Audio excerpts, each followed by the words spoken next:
देखिए, वर्तमान में जो कांग्रेस की सरकार हिमाचल प्रदेश में बनी है, जो फाइनेंशियल मैनेजमेंट है वो उस पे बिल्कुल बुरी तरह से उनकी जो है पोल खुल गई है।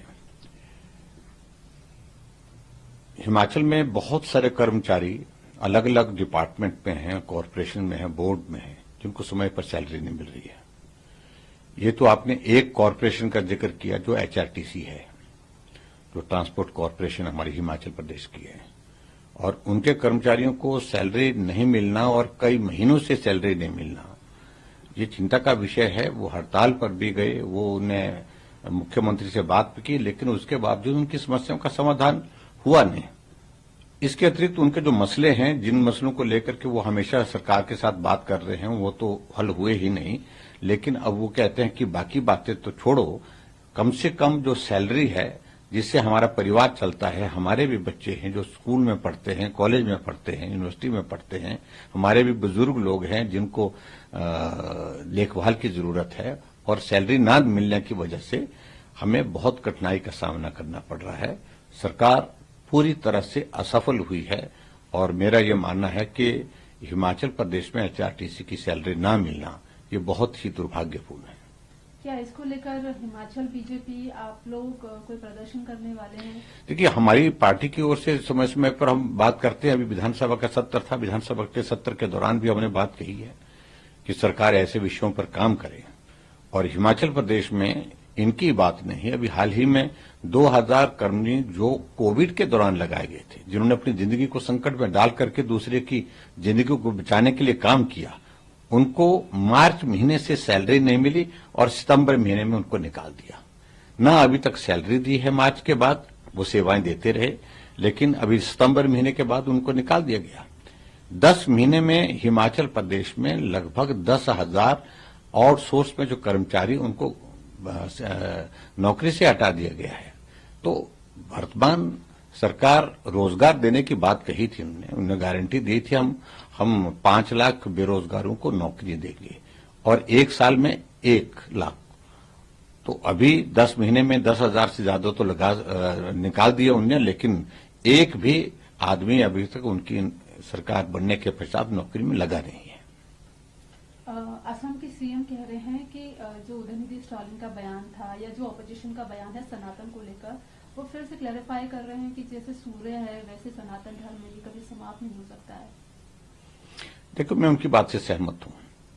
सनातन ही एकमात्र धर्म है जो सबको अपने तरीके से जीवन जीने की इजाजत देता है। आप देखिए ना, दूसरे धर्म में अगर ये मानना है तो मानिए, नहीं मानेंगे तो उसके बाद फिर उनके पास सीधी सी बात होती है कि उसको अपना मानते ही नहीं है, अपने धर्म का मानते ही नहीं। मैं उन धर्मों का मैं जिक्र नहीं करना चाहता हूं, लेकिन सनातन एक ऐसा धर्म है, वो बहुत विशाल है, जिसमें सबका समावेश है। और उस तरह से उन्होंने अगर बात कही है कि जैसे सूर्य है, सूर्य कभी जो है वो समाप्त नहीं होता है, वही मैं कह सकता हूं कि उन्होंने जो बात कही है वो उचित बात कही है आज के इसमें। और जिस प्रकार से राजनीतिक लाभ लेने के लिए विपक्ष के लोग धर्म को लेकर के राजनीति आगे बढ़ा करके करने की कोशिश कर रहे हैं, और सनातन एकमात्र ऐसा धर्म है जिसके लिए गाली दे रहे हैं। अन्यथा उनको मैं ये कहना चाहूंगा कि अगर आप इस्लाम के खिलाफ गाली देकर के देखिए ना, आप क्रिश्चियन के खिलाफ गाली देकर के देखिए क्या हालात बनते हैं।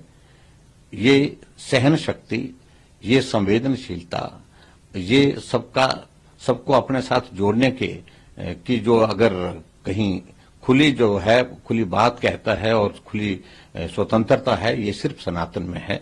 और इस बात को लेकर के मुझे लगता है कि पूरे जो राजनीतिक दल हैं, जो विपक्ष के हैं, जो उनको इस बात को सोचना चाहिए कि धर्म की स्वतंत्रता अगर है तो इसका मतलब ये नहीं है कि आप सनातन को गाली देते रहे। अखिलेश यादव कह रहे हैं कि बीजेपी भी कास्ट सेंसस का आप समर्थन करेगी, क्योंकि शायद आप लोगों के पास अब रास्ता नहीं है और आप लोग प्रचार काफी अच्छा करते हैं, तो शायद ये सिचुएशन ऐसी बन रही है। देखिए, अखिलेश यादव की बात पर मुझे लगता है कि बहुत गंभीरता से, जो भी कास्ट सेंसस की अगर बात करें, जिस तरह से इसको एक शेप दे दी गई, जिस तरह से इसको चर्चा में लाने की कोशिश हुई है बिहार स्टेट के बाद, मैं समझता हूं इसमें सिर्फ राजनीतिक एक मकसद है, राजनीतिक मकसद के सिवाय और कुछ नहीं है। और इससे किसी कम्युनिटी का भला होने वाला है, किसी कास्ट का भला होने वाला है, उनको बहुत ज्यादा कुछ ऐसी कोई चीज मिलने वाली, इस प्रकार का तो विषय ही नहीं है। सिर्फ राजनीतिक दृष्टि से इस विषय को खड़ा करने का, और सबसे बड़ी बात है कि राजनीतिक दृष्टि से जो डिवीजन करने की कोशिश की जा रही है कास्ट के नाम पर, ये भारत के लिए बहुत नुकसानदायक है।